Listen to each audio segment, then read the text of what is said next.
at 6, the ABC15 investigators digging deeper into a Phoenix police shooting. Yeah, at least one witness says the man who was shot did not deserve it. We first brought you the breaking news Saturday. Officers chased and shot the man who they say had a knife and was heading toward an occupied vehicle.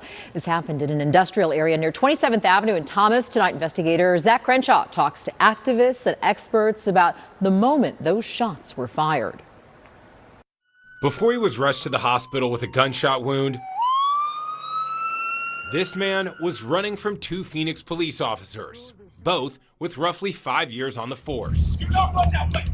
The department says the man had a knife, made threatening comments, and refused to drop the weapon before taking off. It's the most horrifying thing I ever watched. The witness who recorded this video, Mitchell, asked us not to show his face, but he wanted people to know he thought the shots were unnecessary. This guy he looked harmless.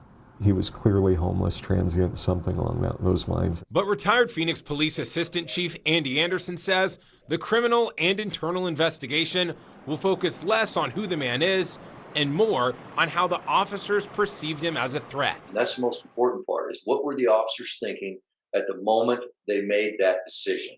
A spokesperson for Prodera in Action, a community activist group focused on policing, told ABC15 the video clearly shows unnecessary force. The person who was shot was not posing a threat to anybody near him. Phoenix PD, though, is continuing to try and track down the occupants of this white SUV that the suspect was near at the time he was shot. Anderson believes that could play a major role in the officer's justification. If that car's not there, does that change your assessment of the video? I think it would change their assessment of the video. And that's what you would look at, is if the car was not there, would they have used deadly force? Phoenix police say once the man's released from the hospital, he'll be booked into jail. Then in the coming weeks or months, the Maricopa County Attorney's Office will get the criminal investigation to review those officer shootings. But of the last 245 police shootings that they've reviewed, only once have they filed criminal charges. In the newsroom, Zach Crenshaw, ABC15 Arizona. Zach,